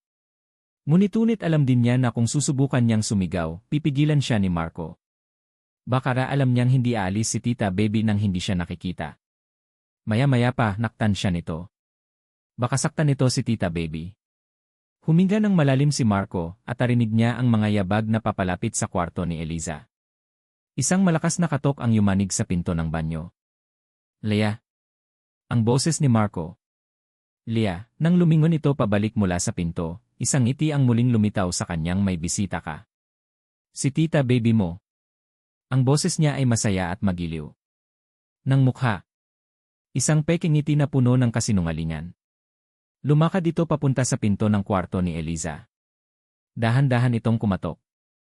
Ang katok ay malunit sa ilalim ng pinto. Sa maliit na siwang, nakita ni Leah ang anino ng kanyang ambing, ngunit para kay Leah, ito ay isang tunog ng pagbabanta. Leah, may mga paa. At sa likod niya, nakita niya ang isa pang anino. Isang anino na mahaba at manipis, na hawak nito sa kanyang likuran. Isang anino ng kutsilyo mula bisita ka, sabi ni Marco, ang boses niya ay masayang-masaya, na para bang isa siyang mapagmahal na kasintahan na ginigising ang kanyang nobya. Si Tita Baby mo. Halika, lumabas ka na dyan. Napatingin si Leah sa paligid ng banyo, desperadong naghahanap ng sa kusina. Kahit ano. Ngunit walang makitang pwedeng gamitin. Nang tumingin siya sa pinto ng banyo, nakita niya ang sarili niyang refleksyon sa makintab na doorknob. Ang babaeng nakatingin pabalik ay nakasuot ng damit ng kanyang kapatid, ang mukha ay basang-basa sa luha, ang mga mata ay puno ng sindak. Ito ang babaeng gustong makita ni Marco. Isang mahinang biktima. Ngunit sa likod ng mga luhang iyon may nagsisimulang mag-apoy. Ang boses ni Eliza mula sa nakaraan. Tumakbo ka. Ngunit paano siya tatakbo kung may isa pang taong nasa panganib? Kung mananatili ako dito, kung magtatago ako sa takot, si Tita Baby ang sasaktan niya, naisip ni Leah. Ang kutsilyo ay hindi para sa kanya. Ito ay para sa bisita na maaaring sumira sa perpektong mundo ni Marco. Sa sandaling iyon, ang takot ay nagbigay daan sa isang matinding kalinawan. Tapos na ang pagtatago. Tapos na ang pagpapanggap. Ang rosas na cellphone ay nakapatong sa palad ni Leah, ang bigat nito ay parang bigat ng isang kabaong. Ang hangin sa loob ng kwarto ni Eliza ay siksik at hindi mahinga. Pakiramdam niya ay isa siyang aktres sa isang nakakakilabot na dula, at si Marco ang direktor na humuhubog sa bawat kilos niya. Gusto kong maging pamilyar ka sa lahat ng bagay dito, sabi ni Marco, ang boses ay malambing ngunit may lamig. Ang bawat sulok ay may alaala niya. Gusto kong matutunan mo ang mga alaalang iyon. Tumango lang si Leah, ang mga mata ay nakatutok sa sahig. Kailangan niyang maghintay. Kailangan niyang magtiwala sa sobrang kumpiyansa ni Marco. Ang isang mandaragit ay nagiging pabaya kapag iniisip nitong talo na ang kanyang biktima. Ang pagkakataon ay dumating makalipas ang isang oras. Gagawa ako ng merienda, masayang sabi ni Marco. Ang paborito niyang turon. Huwag kang aalis dyan. Isipin mo na lang na naghihintay ka sa akin. Lumabas ito ng kwarto, ang mga yabag ay masaya at kampante. Narinig ni Leah ang pagbukas ng ref, ang tunog ng mga kagamitan sa kusina. Ito na yon. Ang kanyang pagkakataon. Walang pag-aalinlangan, dahan-dahan siyang tumayo.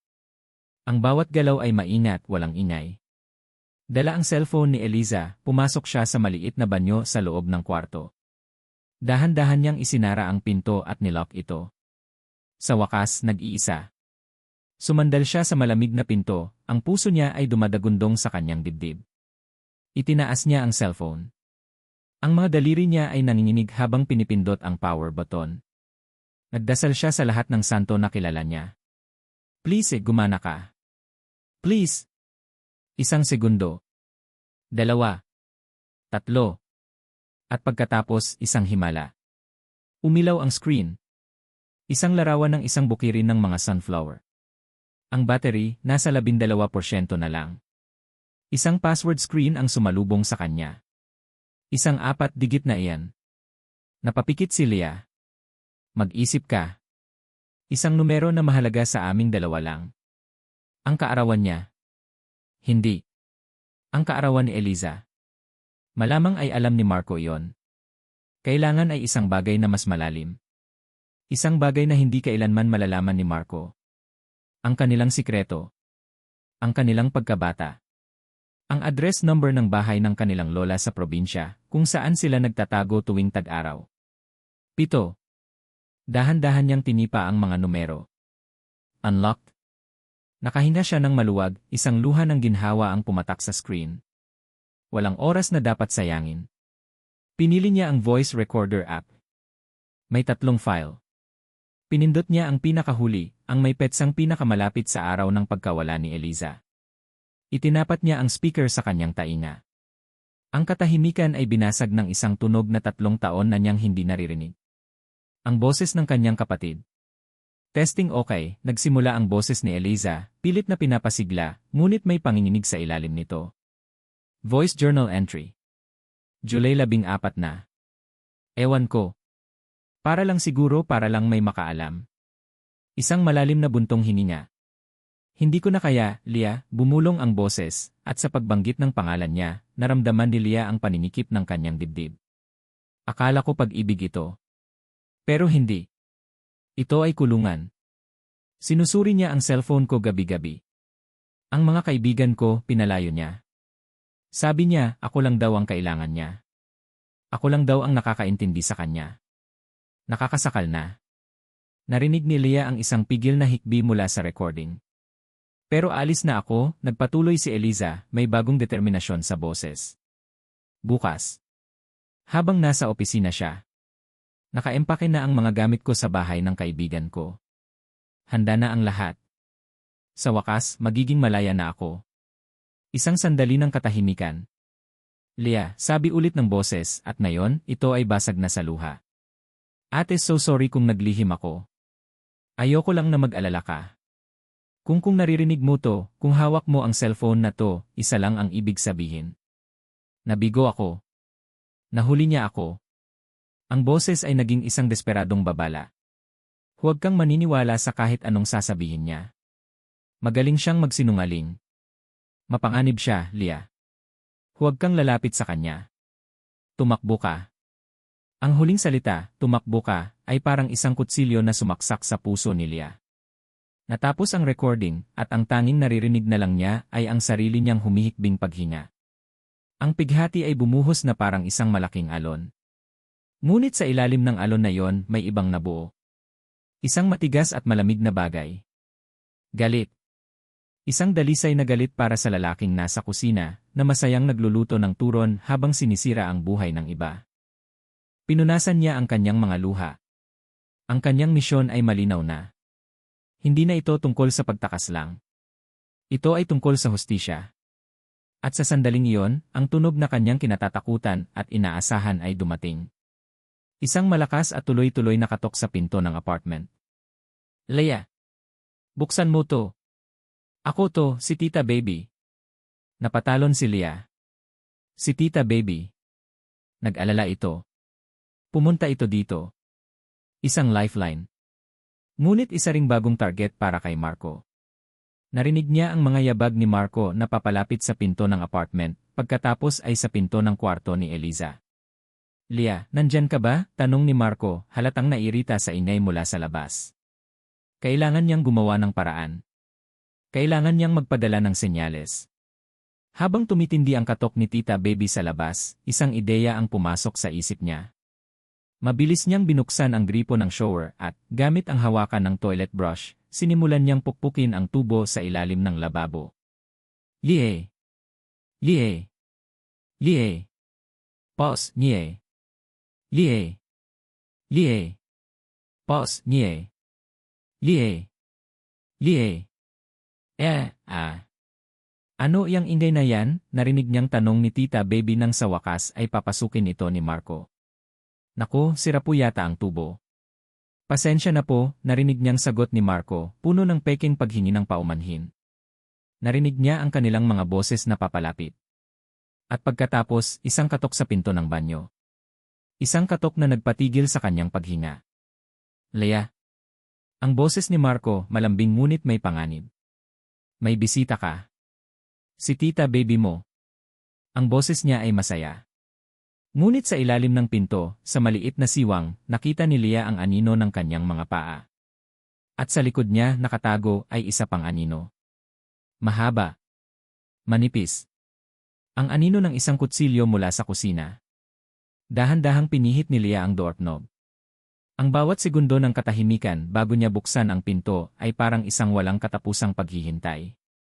Nang sa wakas ay humakbang siya palabas ng banyo, hindi ang takot ang makikita sa kanyang mukha, kundi isang kalmadong determinasyon na nagpagulat kahit kay Marco. Leah, anak! Ayos ka lang ba? Agad na tanong ni Tita Baby, lumapit ito na may halong pag-aalala. Ngunit napahinto ito nang makita ang suot ni Leah. Ang dilaw na bestida. Ang bakas ng mga luha sa kanyang pisngi. Ang kakaibang tensyon sa hangin. Anong-anong nangyayari dito? Hindi sumagot si Leah. Ang mga mata niya ay nakatutok lang kay Marco. Masama lang ang pakiramdam niya, tita, mabilis na sabi ni Marco, pilit nang umingiti habang ang isang kamay ay nanatiling nakatago sa kanyang likuran.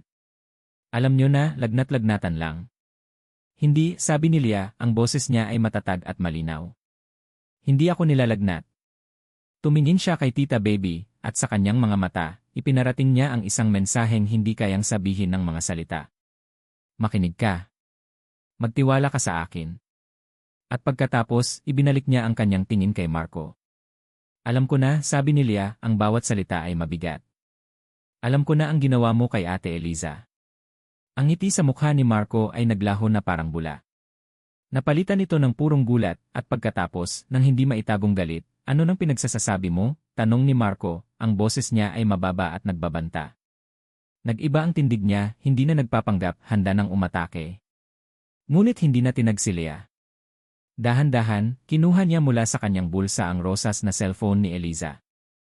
Itinaas niya ito para makita ng lahat.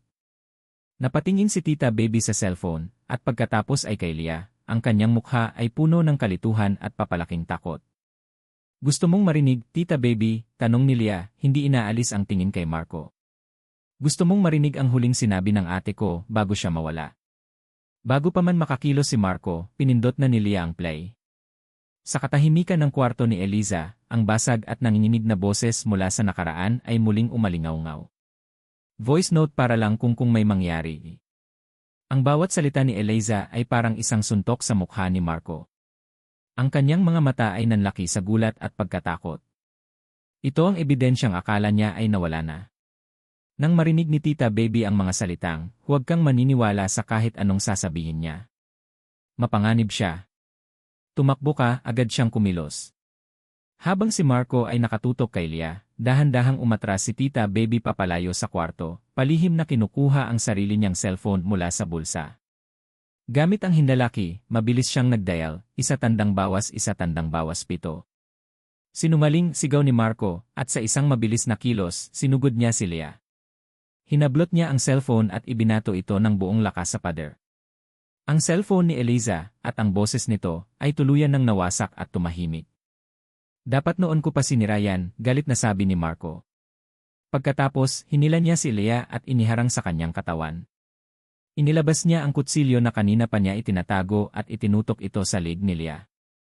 Ang malamig na bakal ay dumampi sa balat ni Leah, ngunit hindi siya pumikit. Huwag kang lalapit, Tita Baby, sigaw ni Marco. O sisiguraduhin kong magkikita na sila ng kapatid niya. Napatigil si Tita Baby sa may pinto, ang cellphone ay nakatago pa rin sa kanyang kamay, ang tawag ay konektado na. Marco, huwag kang gagawa ng kahit anong kabaliwan. Ibaba mo yan. Ngunit si Marco ay wala na sa sarili. Ang kanyang perpektong mundo ay gumuho na. Kasalanan niyo to, sigaw niya, ang mga mata ay puno ng luha ng galit. Kasalanan niyong lahat. Pinlano ko na ang lahat. Dapat masaya na kami. Dapat ako na ang inaalagaan niya.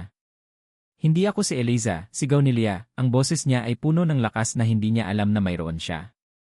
Ginalaw niya ang kanyang ulo para makaharap si Marco. Kailanman, hindi ako magiging siya. At hinding-hindi mo na ako masasaktan. Ang kanyang paglaban, ang kanyang pagtanggi na maging biktima, ang nagtulak kay Marco sa bingit ng kabaliwan. Hindi ka si Eliza, tumawa ito ng nakakakilabot. Gusto mo bang malaman kung ano talaga ang nangyari kay Eliza? Gusto mo? Tumango si Leah, handa nang marinig ang katotohanan, gaano man ito kasakit. Ayaw niya sa akin, umamin si Marco, ang boses ay basag. Gusto na niya akong iwan. Nakita ko ang mga maleta niya. Nag-usap kami. Nagmakaawa ako. Pero tinulak niya ako palayo. Ang mga alaala ay bumuhos mula sa kanya. Hinabol ko siya. Hinawakan ko ang braso niya para pigilan siya. Nagpumiglas siya. Itinulak ko lang siya pabalik. Hindi ko sinasadya. Hindi ko alam na tatama ang ulo niya sa kanto ng mesa. Hindi ko alam di. Ang hininga ni Leah ay naputol. Ang katotohanan. Isang aksidente na naging isang krimen na itinago. Na mamamatay siya pagtatapos ni Marco, ang kanyang boses ay isang pabulong na puno ng lason. At ngayon, dahil sa'yo, malalaman ng lahat. Sa sandaling iyon, ang tunog ng mga sirena ay nagsimulang marinig, papalayo pa ngunit papalakas. Narinig ito ni Marco. Ang mukha niya ay nabalot ng purong desperasyon. Wala na siyang tatakbuhan. Wala nang pag-asa. Tumingin siya sa mga mata ni Leah. Kung hindi ka pwedeng maging akin, bulong niya. Walang pwedeng umangkin sa'yo. Itinaas niya ang kutsilyo. Ngunit si Leah ay handa na. Sa halip na umatras, sumugod siya pasulong, ginamit ang bigat ng kanyang katawan para itulak si Marco paatras. Nawalan ito ng balanse. Ang pagkakahawak ng kutsilyo ay lumuwag. Kasabay nito, ang pinto ng apartment ay bumukas ng malakas. Police? Drop the weapon. 2 pulis ang pumasok, ang kanilang mga baril ay nakatutok kay Marco. Ngunit si Marco ay hindi na nakikinig. Ang tanging nakikita niya ay si Leah, ang babaeng sumira sa lahat para sa kanya. Sa huling desperadong kilos, sinugod niya ulit si Leah. Isang putok ng baril ang umalinggaw sa buong apartment. Napatigil ang lahat. Si Marco ay natumba sa sahig, ang kanyang mga mata ay nakatitig pa rin kay Leah, puno ng gulat at hindi paniniwala. Isang maliit na butas ang lumitaw sa kanyang balikat. Nakatayo lang si Leah, humihinga ng malalim habang si Tita Baby ay tumatakbo para yakapin siya. Ligtas na siya. Sa wakas, tapos na ang lahat. Makalipas ang ilang linggo, ang hangin ay hindi na amoy takot o panganib. Amoy bulaklak ito, mga puting rosas at sampagita na inilapag sa isang bagong pangalan na nakaukit sa malamig na marmol. Eliza ang Reyes. Minamahal na kapatid at anak. Nakatayo si Leah sa harap ng puntod, kasama si Tita Baby na tahimik na nakahawak sa kanyang balikat. Ang araw ay maliwanag, isang malaking kaibahan sa madilim na mga araw na kanyang pinagdaanan. Base sa pag-amin ni Marco, natagpuan ng mga pulis ang mga labi ni Eliza. Nakalibing ito sa isang mababaw na hukay sa isang bakanteng lot sa likod ng lumang apartment complex kung saan ito nakatira kasama ni Marco. Sa wakas, nabigyan na ng tamang libing ang kanyang kapatid. Nabigyan na ito ng kapayapaan. Sa unang pagkakataon sa loob ng 3 taon, umiyak si Leah para sa kanyang kapatid. Ngunit ang mga luha ngayon ay iba na. Hindi na ito mga luha ng pagkukulang o pagsisisi. Ito ay purong mga luha ng pangungulila, isang malinis na pighati para sa isang buhay na maagang kinuha. Ang bigat sa kanyang dibdib na pasan-pasan niya sa loob ng napakatagal na panahon ay unti-unti nang nawawala. Alam mo, Leah, basag ni Tita Baby sa katahimikan. Proud na proud sa iyo ang ate mo. Nakikita kita sa kanya. Ang tapang nyo. Ngumiti si Leah, isang tunay na ngiti. Salamat po, tita. Sa lahat. Naharap na si Marco sa batas. Ang kanyang sugat mula sa pagkabaril ay hindi malubha, at ngayon ay nakakulong na siya, naghihintay ng kanyang sentensya para sa mga kasong murder at kidnapping. Hindi na niya kailanman masasaktan ang sinuman. Pag-uwi sa apartment, isang bagong gawain ang hinarap ni Leah. Ang paglilinis. Sinimulan niya sa kwarto ni Eliza. Ang dambana na ginawa ni Marco ay kailangan niyang buwagin. Dahan-dahan, isa-isa, inilagay niya sa mga kahon ang mga damit ni Eliza, ang mga libro nito, ang mga palamuti. Hindi na niya ito tinignan bilang mga bagay na puno ng sakit, kundi bilang mga masasayang alaala ng isang buhay na minsan niyang nakasama. Ang bawat bagay ay may kwento. At ngayon, oras na para itago ang mga kwentong iyon ng may pagmamahal, hindi takot. Pagkatapos, itinapon niya ang lahat ng bagay na may kinalaman kay Marco. Ang mga natirang damit nito. Ang mga librong ibinigay nito. Ang memorya ng adobo at sinangad. Isinilid niya ang lahat sa isang malaking itim na garbage bag at iniwan sa labas para kunin ng truck ng basura. Ang apartment ay unti-unting gumaan. Ang hangin ay naging mas madaling hingahin. Pagkalipas ng isang buwan, bumalik si Leah sa trabaho sa St. Jude Medical Center. Ang mga pamilyar na puting pader ng ospital ay hindi na nagpapaalala sa kanya ng isang lalaking may amnesia. Nagpapaalala ito sa kanya ng kanyang layunin, ng kanyang lakas. Sinalubong siya ng mga yakap at ngiti mula sa kanyang mga katrabaho. Siya ay isang bayani sa kanilang paningin, ngunit para kay Leah, hindi na mahalaga ang titulong iyon. Habang nag-ikot siya, isang C-code blue ang in-announce. May isang pasyenteng inatake sa puso sa emergency room. Agad siyang tumakbo papunta doon, kasama ang ibang mga nurse at doktor. Isang lalaki ang nakahiga sa kama, walang malay, habang sinusubukan ng lahat na buhayin ito. Ginawa ni Leah ang kanyang trabaho. Nag-abot siya ng gamot. Tumulong siya sa pag-monitor ng vitals. Kumilos siya ng may profesionalismo at kahusayan. Ngunit wala na roon ang desperadong pagnanais na maging tagapagligtas. Ginawa niya ang kanyang tungkulin bilang isang nurse, isang tagapag-alaga, hindi isang martyr. Nang maging stable na ang pasyente, tahimik siyang lumabas ng kwarto. Walang drama. Walang personal na koneksyon. Trabaho lang. At sa paggawa nito, naramdaman niya ang isang bagong uri ng kapayapaan. Natuto na siyang maglagay ng hangganan sa pagitan ng pagtulong at pagsira sa sarili. Nang gabing iyon, sa halip na umuwi agad, tumayo si Leah sa balkonahe ng kanyang apartment, nakatingin sa paglubog ng araw. Ang kalangitan ay pinintahan ng mga kulay kahel at lila. Ang syudad ay nagsisimula ng umilaw. Nagring ang kanyang bagong cellphone. "Hello, tita," sagot niya. "Anak, kamusta ka? Gusto mo bang kumain sa labas?" "Treat ko," masayang sabi ni tita baby. Napangiti si Leah. Dati, tatanggihan niya ito. Dati, mas gugustuhin niyang magkulong sa bahay kasama ng kanyang kalungkutan. Pero ngayon, iba na. "Sige po, tita. Gusto ko yan." Pagkatapos ng tawag, nanatili siya sa balkonahe. Huminga siya ng malalim, pinuno ang kanyang mga baga ng malamig na hangin ng gabi. Ang hangin ng kalayaan. Ang mga peklat ay mananatili, mga paalala ng sakit at pagtataksil na kanyang naranasan. Ngunit hindi na siya binigyan ng kahulugan ng mga peklat na yon. Siya ay hindi na si Leah na biktima o si Leah na tagapagligtas. Siya na ngayon si Leah, ang babaeng nakaligtas. At sa harap niya, isang bagong simula ang naghihintay. At dito nagtatapos ang kwento ng paghilom at paglaya ni Amalia Reyes. Sa aming mga minamahal na tagapakinig, maraming salamat. Mula sa kaibuturan ng aming mga puso, kami po ay taos-pusong nagpapasalamat sa inyong walang sawang pagsubaybay at sa paglaan ng inyong oras upang samahan si Leah sa kanyang mapanganib ngunit makabuluhang paglalakbay. Ang pagsulat sa kwentong ito ay isa ring paglalakbay para sa amin. Sinamahan namin si Leah sa kanyang pinakmadidilim na gabi, naramdaman namin ang kanyang takot, at nasaksihan namin ang unti-unti niyang pagbangon mula sa abo ng pighati at pagkakasala. Nais naming lumikha ng isang kwento na hindi lamang magpapatibok ng inyong puso sa kilig at kaba, kundi mag-iwan din ng isang mahalagang aral. Ang kwentong ito ay isang paalala na ang tunay na pag-ibig ay hindi kailanman nagkukulong, nananakit, o nagkokontrol. Ang tunay na pag-ibig ay nagpapalaya, nagpapagaling, at nagbibigay respeto. Higit sa lahat, ito ay isang paalala na ang tunay na lakas ay hindi laging nagmumula sa pagliligtas sa iba, kundi sa ating kakayahang harapin ang sarili nating mga multo, sa ating tapang na piliin ang ating sarili, at sa kapangyarihan ng pagpapatawad, lalo na ang pagpapatawad sa ating sarili.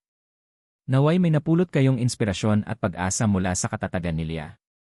Ngayon, nais naman naming marinig ang inyong boses. Ano ang aral na pinakapumatak sa inyo mula sa kwento ni Leah? Aling bahagi ng kanyang paglalakbay ang pinakanakaantig sa inyong damdamin?